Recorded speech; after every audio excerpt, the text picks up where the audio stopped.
Welcome to today's explainer. So, you're staring down the barrel of a semester exam in educational psychology, right? Yeah, you probably have 100 different theories and terms swimming in your head right now. But hey, don't stress.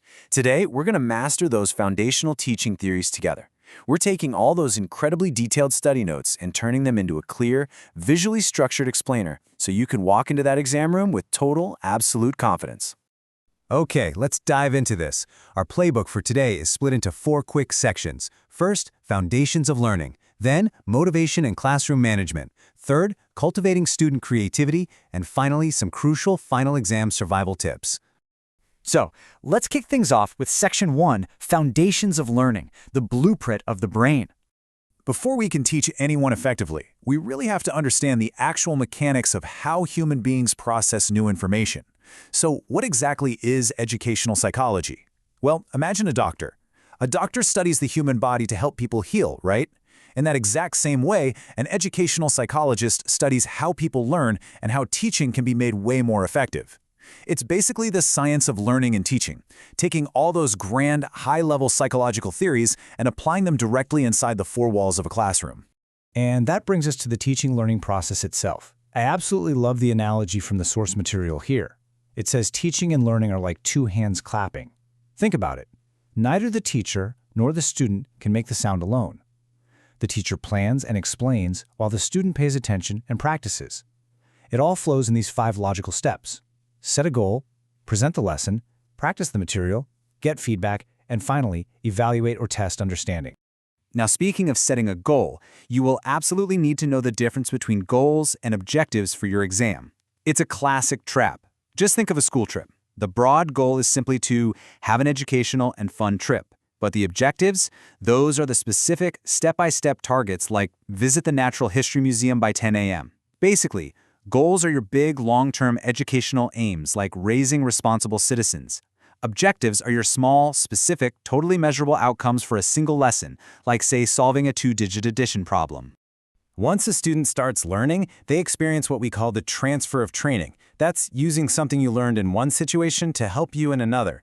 But, this can actually go 2 ways. Positive transfer is when old learning helps new learning. Like, if you know how to ride a bicycle, it makes learning to ride a motorbike way easier. But negative transfer? That's when old learning gets in the way. If your fingers are completely hardwired to type on a certain keyboard layout, switching to a totally differently arranged keyboard is, well, it's incredibly frustrating. The old knowledge actually hinders you. All right, now we get to the heavy hitters of cognitive development. First up is Jean Piaget. Piaget believed children's thinking develops in 4 very specific stages. And I want you to think of this exactly like leveling up in a video game. You literally cannot skip a level.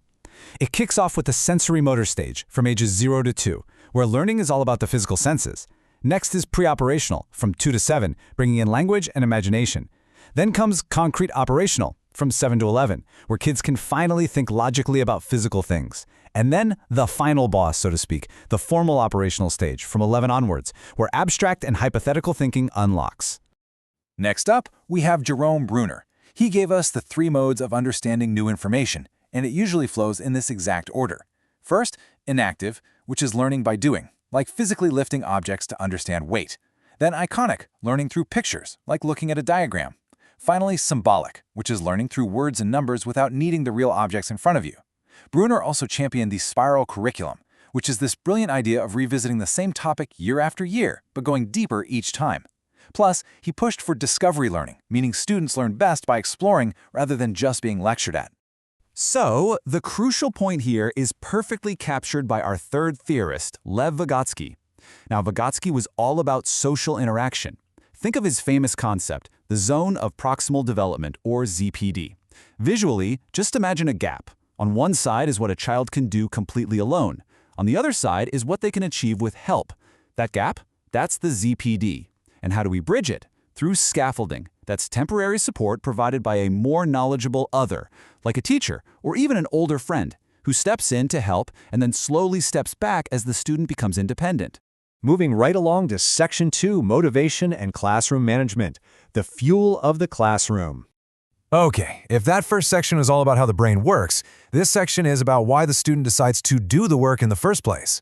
Motivation is quite literally the fuel inside you that pushes you to do something and keeps you going when the going gets tough. Just like a car absolutely will not move without gas, classroom learning simply doesn't happen easily without student motivation. It's the whole engine. But as you know, not all fuel is the same. The source notes actually offer a fantastic memory trick for your exam here. Intrinsic motivation means you do something because it's genuinely enjoyable to you. The trick? Intrinsic comes from in me. Extrinsic motivation, on the other hand, is doing something to get a reward or avoid punishment. Remember, extrinsic is external. Reading a comic book just because you love it? That's intrinsic. Studying purely to avoid getting yelled at by your parents? Yeah, that is very much extrinsic. To keep that motivation pumping, teachers use reinforcement, which is a concept from B.F. Skinner. And please, pay very close attention here, because this catches students out all the time. Reinforcement always increases a behavior. Positive reinforcement is adding something pleasant, like a gold star, to increase good behavior. Negative reinforcement is removing something unpleasant to increase good behavior, like a teacher stopping their nagging once a student finally hands in their homework. Both increase the behavior. This is entirely different from punishment, which is meant to decrease a behavior. Seriously, drill that into your head for the exam. Of course, motivation only truly thrives in a well-managed space. Classroom management is tricky because it requires the teacher to be both a referee and a coach simultaneously. You really have to balance order with constant encouragement. Your main goals here are to maintain discipline, absolutely maximize actual learning time so you aren't wasting precious minutes on chaos, prevent disruptive behavior, and ultimately build a respectful, cooperative culture where every single student feels safe to participate. And that brings us to Section 3, Cultivating Student Creativity, the Spark of Original Thought. We are elevating our discussion right now to one of the absolute highest orders of learning. And remember, creativity isn't just about art and music. It's about producing new, original, and useful ideas in literally any field.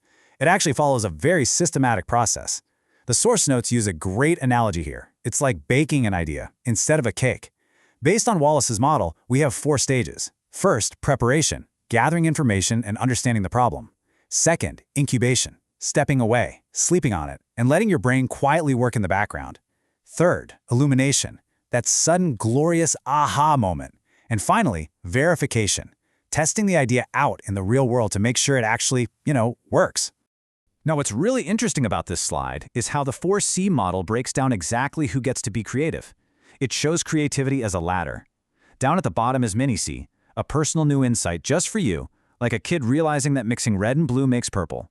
Next step up is little c, everyday creativity, like cooking a brand new recipe.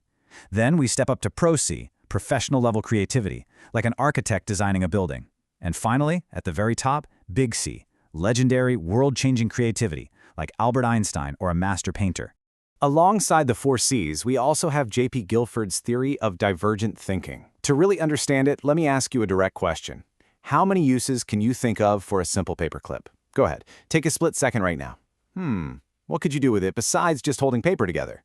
Well, if you came up with things like a mini hook, a lockpick, a piece of makeshift jewelry, a bookmark, or maybe even a zipper pull, congratulations, you are demonstrating divergent thinking.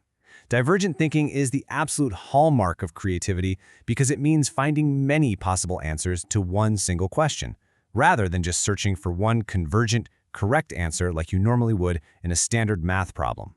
Finally, we reach Section 4, Final Exam Survival Tips, Strategic Insider Advantages. All right, we've covered the core theories. Now, let's turn those theories into actual strategic advantages so you can completely ace this test. Here is your cheat sheet, derived straight from the source notes warnings. First up, examiners love match the theorist to the theory questions. Do not mix up Piaget's stages, Bruner's modes, and Vygotsky's social learning. Keep them strictly separate.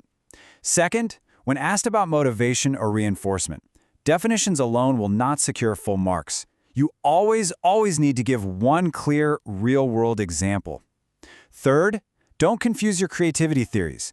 Just remember that the 4C model explains levels of who can be creative, while Guilford's theory explains how creative thinking actually works. And this brilliantly illustrates exactly how you should handle comparison questions on your exam. Whether you're asked to compare teacher-centered versus learner-centered methods or offline versus online teaching, always format your answer as a clear 2-column table. Examiners literally look for this specific format. It makes it incredibly easy for them to give you full points because it clearly shows the contrasts. It's a massive point score. But as we wrap up this explainer today, I want to leave you with a thought that goes way beyond your semester grade. Mastering Piaget, understanding reinforcement, and memorizing the 4 C's, honestly, that's just step 1. The real question is, once the test is over, how are you going to use this playbook? What kind of teacher will you become?